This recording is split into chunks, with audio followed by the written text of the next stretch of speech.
ಸರ್ವಪ್ರಾಭವ ಶಕ್ತಿ ಭೋಗಬಲ ಸತ್ಸಾರಾತ್ಮ ದಿವ್ಯಾಕೃತಿಂ ಸೃಷ್ಟಿಸ್ಥಾನ ನಿರೋಧ ನಿತ್ಯನಿಯತಿ ಜ್ಞಾನ ಪ್ರಕಾಶಾವೃತಿ ಧ್ವಂತಾ ಮೋಕ್ಷ ವಿಮೋಕ್ಷದಂ ಹರಿಮಜಂ ನಿತ್ಯಂ ಸದೋಪಾಸ್ಮಹೇ.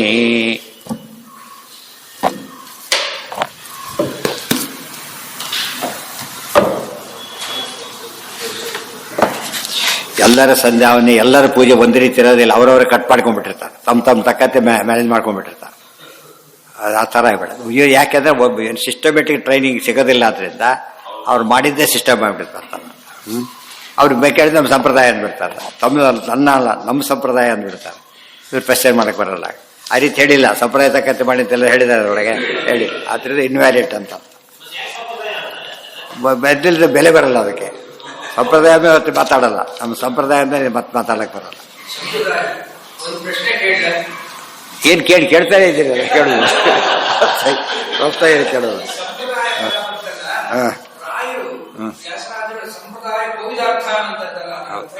ಅದರ ಅರ್ಥನೇ ಪ್ರಾತ ಸಂಕಲ್ಪದಲ್ಲಿ ಹೇಳಿದ್ದಾರೆ, ರಾಯರೇ ಹೇಳಿದ್ದಾರೆ. ಮೊದಲು ವೇದೋಕ್ತ, ತದನುಕ್ತ, ಭಾರತೋಕ್ತ, ತದನುಕ್ತ ಅಂದ್ರೆ ವೇದದಲ್ಲಿ ಹೇಳಿದಿರೋದೆಲ್ಲ ಮಹಾಭಾರತದಲ್ಲಿ ಎಷ್ಟಿದೆ ಅಂದರೆ ಅನಂತ ವೇದದಲ್ಲಿ ಹೇಳಿದಿರೋ ಅಂಶನೂ ಮಹಾಭಾರತದಲ್ಲಿದೆ. ಅದಕ್ಕೆ ಮಹಾಭಾರತ ಈಗ ರಾಯರ ಕೊಟ್ಟಿದ್ರೆ ಏನು ವಿಶೇಷ ಅಂಶ ಬಂತದೋ, ಯಾತಕ್ಕೆ ಮಹಾಭಾರತ ದೊಡ್ಡದು ಅಂತ ಹೇಳಿದ್ದಾರೆ ಆ ಅರ್ಥ ಆಯ್ತು. ಇನ್ನೂ ಕೆಲವೇನ ಆಮೇಲೆ ಸಂಪ್ರದಾಯಗತ ಅಂತಿದೆ, ಅದನ್ನ ಬರೆಯೋದಿಲ್ಲ, ಅದನ್ನ ಹೇಳೋದಿಲ್ಲ. ತಮ್ಮದೇ ಒಂದು ಯಾವುದೋ ಒಂದು ವಿಷನ್ನಲ್ಲಿ ಹಾಕಿರ್ತಾರೆ, ಅದನ್ನು ಅವರ ಶಿಷ್ಯರು ಅವರೆಲ್ಲ ಫಾಲೋ ಮಾಡಬೇಕು. ಪ್ರತಿಯೊಬ್ಬರು ವೇರಿ ಆಗುತ್ತದೆ. ಅದು ಸಂಪ್ರದಾಯ ಪದ್ಧತಿ ಪುಸ್ತಕನೇ ಒಂದಿದೆ.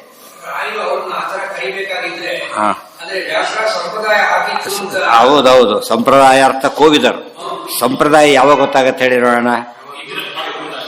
ಅಲ್ಲ, ಡೈರೆಕ್ಟ್ ಆಗಿ ಕೇಳಿದ್ರೆ ಮಾತ್ರ ಗೊತ್ತಾಗುತ್ತೆ ಸಂಪ್ರದಾಯ ಗೊತ್ತಾಗುತ್ತೆ. ಸಂಪ್ರದಾಯ ಬರೆದ್ರೆ ಸಂಪ್ರದಾಯ ಅಲ್ಲ, ಅರ್ಥ ಆಯ್ತಾ? ಬರೆದ್ರೆ ಸಂಪ್ರದಾಯ ಅಲ್ಲ. ಹೇಗಿರ್ಬೇಕದು? ಬಾಯಿಂದ ಬಾಯಿ ಬರಬೇಕು, ಬಾಯಿಂದ ಬಾಯಿ ಬರಬೇಕು.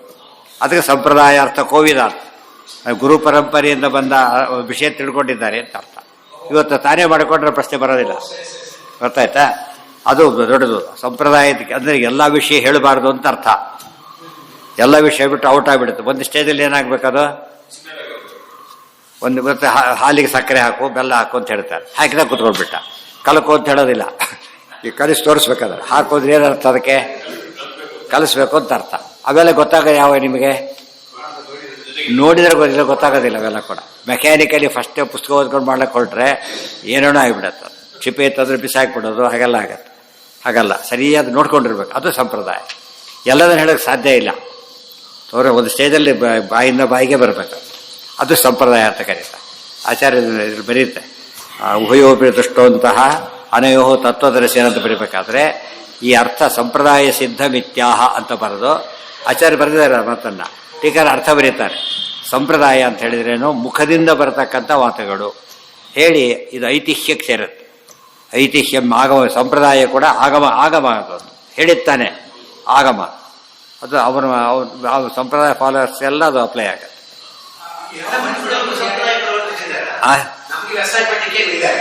ಹೌದು, ಪ್ರತಿಯೊಂದು ಇದಕ್ಕೂ ಇರ್ತಾರೆ. ಹೌದು, ಅವ್ರ ಅದಕ್ಕೆ ಸಂಪ್ರದಾಯ ವೇರಿ ಆಗುತ್ತೆ, ಕೆಲವೆಲ್ಲ ವೇರಿ ಆಗುತ್ತೆ. ಗೀತಾಭಾಷ್ಯ ಅದಕ್ಕೆ ಟೀಕಾರ ಬರೀತಾರೆ. ಸಂಪ್ರದಾಯ ಅಂತ ಹೀಗೆ ಅಂತ ಅರ್ಥ ಬರೀತಾರೆ. ಅದೆಲ್ಲ ಮತ್ತೆ ಹೇಳಿದ್ದ ಎಲ್ಲ ಟೆಕ್ಸ್ಟ್ ಮಾಡಿ ಒಂದು ಒಳ್ಳೆ ನಿಘಂಟು ಮಾಡ್ಬೇಕು ಅದಕ್ಕೆ. ಈ ಕೋಶದ ಅರ್ಥ ಹೀಗಿದೆ ಅಂತೇಳಿ ಯಾವ್ದು ಕೆಲಸ ಮಾಡೋದಿಲ್ಲ ಅಂತಿರುತ್ತೆ.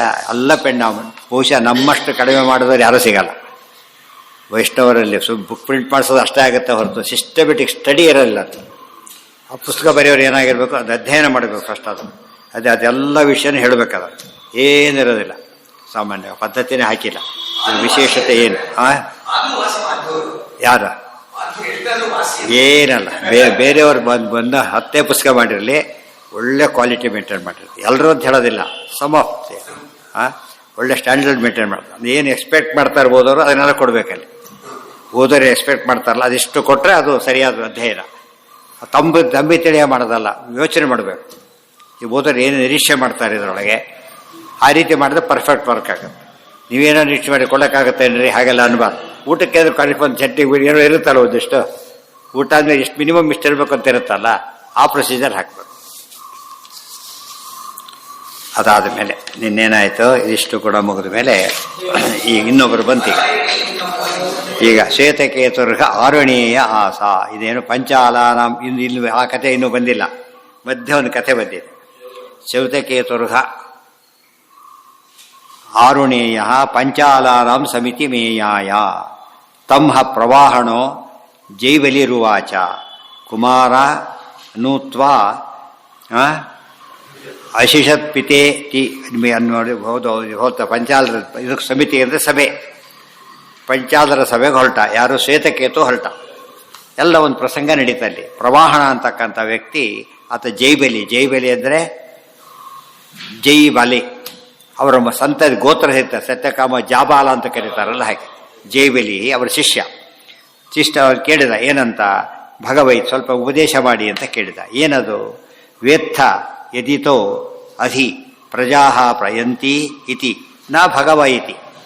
ಇಲ್ಲಿ ಹೋದ ಪ್ರಜೆಗಳೆಲ್ಲ ಜನಗಳೆಲ್ಲ ಎಲ್ಲಿ ಹೋಗ್ತಾರೆ ಅಂತ ಗೊತ್ತಾ ಅಂತ ಕೇಳಿದರು. ಅವ್ರು ಹೇಳಿ, ಇಲ್ಲ ನನಗೆ ಗೊತ್ತಿಲ್ಲ ಅಂತ ಉತ್ತರ ಕೊಟ್ಟರು. ಅವನೇನು ಹೇಳಿದ್ರು, ಇತಿ ನ ಇತ್ತ ಯಥಾ ಪುನರಾವರ್ತಂತೆ, ಹೋಗ್ಲಿ ಹೇಗೆ ಬರ್ತಾರೆ ಗೊತ್ತಾ ಅಂತ ಕೇಳಿದರು. ಅದಕ್ಕೇನು ಹೇಳಿದರು, ಇತಿ ನಾ ಭಗವ ಇತಿ, ಭಗವ ಅಂದರೆ ಭಗವನ್ ಅಂತ ಅರ್ಥ. ಪೂಜ್ಯರೇ ನನಗೆ ಅದೂ ಗೊತ್ತಿಲ್ಲ ಅಂತ ಹೇಳಿದರು. ಆಮೇಲೆ ಏನಾಯಿತು, ವೇತ್ತ ತಥಾ ಏನಾಯ್ತು, ಪಥೋರ್ ದೇವಯಾನಸ್ಯ ಪಿತೃಯಾಣಸ್ಯ ವ್ಯಾವರ್ತನ ಇತಿ ಭಗವ ಇತಿ ವೇತ್ತ ಯಥಾಸೌ ಲೋಕೋ ನ ಪೂರ್ಯತೆ ಇತಿ ನ ಭಗವ ಇತಿ. ಹೋಲಿ ಪಿತೃಯಾನ ದೇವಯಾನ ಅಂತಿದೆಯಲ್ಲ ಅದು ಗೊತ್ತಾ ಅಂತ ಕೇಳಿದ್ರು. ಅದೂ ಗೊತ್ತಿಲ್ಲ ಅಂತ ಹೇಳಿದ್ರು. ಅಂದ್ರೆ ಏನಾಗ್ತಾಯಿತ್ತು ಇಲ್ಲಿಗೀಗ, ಇವ್ರು ಹೇಳೋದು ಯಾವುದೂ ಗೊತ್ತಿಲ್ಲ. ಪ್ರಶ್ನೆ ಕೇಳಿದ್ರು, ಇದು ಗೊತ್ತಾ ಅಂತ ಕೇಳಿ, ಗೊತ್ತಿಲ್ಲ ಅಂತಿದ್ದ. ಏನು ಮೂರಕ್ಕೆ? ಅದು ಸ್ವರ ಮೇಲೆ ಕೆತ್ತಿ ಮತ್ತೆ ತಂದು ಬಿಡಬೇಕು. ಹೌದು, ಅದು ಹೇಳ್ಬೇಕಾದ್ರೆ ಹಾಗೆ ಹೇಳಬೇಕು ಅಂತ. ಅದು ಅಧ್ಯಯನ ಮಾಡಬೇಕಾದ್ರೆ ಹಾಗೆ ಹೇಳ್ಕೊಡ್ಬೇಕು, ಹಾಗೆ ಓದಬೇಕು ಇವರು. ಆಗದು ಏನಾಗುತ್ತೆ ಅಂದರೆ ಎಫೆಕ್ಟ್ ಕ್ರಿಯೇಟ್ ಆಗುತ್ತೆ. ಬಾರೋ ಅಂತ ಕರೆಯೋದಕ್ಕೂ, ಬಾರೋ ಅಂದರೆ ಹೇಗಿರುತ್ತೆ ಮತ್ತು ಅದು ಸ್ವರ. ಬಾರೋ ಅಂತ ಕರೆದಾಗ ಅದ್ರ ಮೇಲೆ ಏನು ಯಾರನ್ನ ಕರೀತಾರೆ ಏನು ಅವೆಲ್ಲ ಗೊತ್ತಾಗುತ್ತೆ. ವೇತ್ಥ ಯಥಾಸೌ ಲೋಕೋ ನ ಸಂಪೂರ್ಯತೆ ಇತಿ ಭಗವೈತಿ, ನನಗೂ ಗೊತ್ತಿಲ್ಲ ಈ ಲೋಕವೆಲ್ಲ ಹೇಗೆ ತುಂಬಿ ಹೋಗುತ್ತೆ ಗೊತ್ತಾ ಇಲ್ಲ.